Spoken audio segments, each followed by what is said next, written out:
बाजारात मिळणाऱ्या नॅचरल आईस्क्रीमपेक्षा सुद्धा भारी असं हे आपलं मँगो आईस्क्रीम तयार आहे.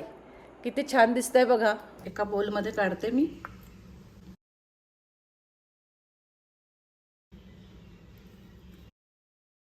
नमस्कार, श्रेयाज रेसिपीमध्ये आपलं सगळ्यांचं खूप खूप स्वागत आहे. तुम्हाला माझे व्हिडिओ आवडत असतील तर माझ्या व्हिडिओला लाईक करा, जास्तीत जास्त शेअर करा, तसेच माझ्या चॅनलला सबस्क्राईब करा, बेल आयकॉन प्रेस करायला विसरू नका. आज मी तुम्हाला इथे झटपट मँगो आईस्क्रीम कसं करायचं ते दाखवते. त्याच्याकरता 1 कप दूध घेते, साई सकटच घेते. आईस्क्रीम करताना कायम फुल फॅट मिल्क घ्यायचं, म्हशीचं दूध घ्यायचं. मिक्सरच्या जारमध्येच 1 कप दूध घेतलंय. हे दूध तापवून गार करून घेतलेलं आहे.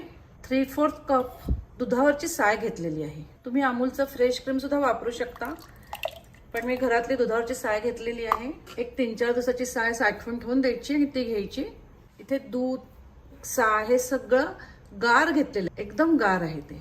1 कप हापूस आंब्याचा रस घेतलेला आहे आणि 1/4 कप मिल्कमेड घेतलेला आहे. तुम्ही मिल्कमेड घरी सुद्धा करू शकता.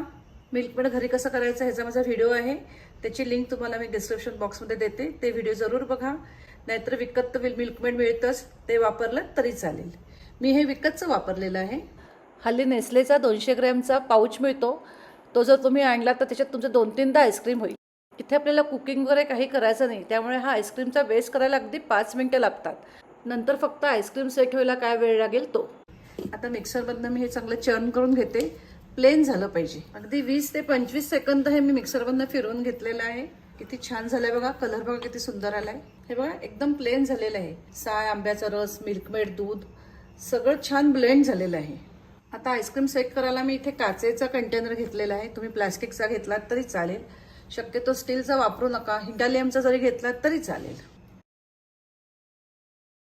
इथे आपण साखर वगैरे वापरली नाही, कारण मिल्कमेडमध्ये साखर असते, त्याच्यामुळे वेगळी साखर घालायची गरज नाही आहे. इथे मिल्कमेड मी 1/4 कप घेतलेलं आहे. तुम्ही चव बघून अजून थोडंसं जर ह्याच्यात वाढवलं तरी चालेल. तुम्हाला जर खूप गोड आईस्क्रीम हवं असेल तर अजून थोडं जास्त घाला.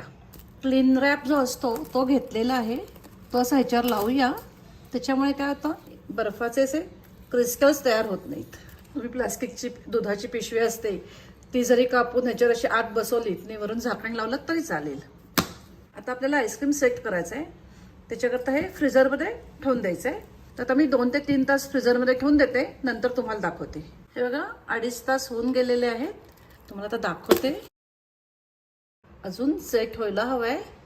तरी सुद्धा एकदा मिक्सरमधनं हे फिरवून घेऊया, त्यामुळे ते अजून प्लेन होईल. आता अजिबात त्याच्यात क्रिस्टल्स नाही आहेत, तरी सुद्धा एकदा मी हे मिक्सरमधनं फिरवून घेते आणि नंतर पुन्हा फ्रीजमध्ये सेट करायला ठेवून द्यायचं. मिक्सरच्या जारमध्ये घेते. त्याच्यात फूड कलर काही घातला नाही आहे, नॅचरल असा कलर आहे. आता हे मिक्सरमधनं अगदी 1 मिनिटाकरता फिरवून घेते. चांगलं 1-2 मिनिटं मी मिक्सरमधनं हे फिरवून घेतलेलं आहे. हे बघा आपलं झालेलं आहे. आता पुन्हा मी त्याच काचेच्या कंटेनरमध्ये हे ओतते. आता ह्या आईस्क्रीममध्ये आंब्याच्या फोडी मिक्स करूया. त्याच्याकरता इथे मी 2 हापूसचे आंबे घेतलेले आहेत आणि ते ह्याच्यामध्ये मिक्स करते.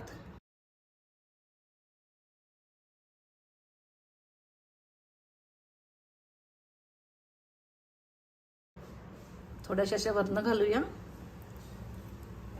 मगाचाच रॅप आहे तो लावते पुन्हा. आता हे आईस्क्रीम रात्री करते. आता हे रात्रभर फ्रीजरमध्ये राहू दे, उद्या सकाळी बघूया. एक 7 ते 8 तास तरी लागतात छान सेट व्हायला. आता तुम्हाला उद्या सकाळी दाखवते. हे बघा आईस्क्रीम तयार झालेलं आहे. किती छान झालंय बघा. कलर बघा किती सुंदर आलाय. एक स्कूपर घेतलेला आहे, त्याने आईस्क्रीम काढूया.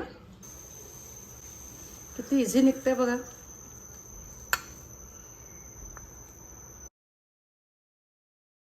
असं हे आपलं मँगो आईस्क्रीम तयार आहे. चवीला तर अतिशय उत्तम आहे. अगदी क्रीमी सॉफ्ट असं हे आईस्क्रीम झालेलं आहे.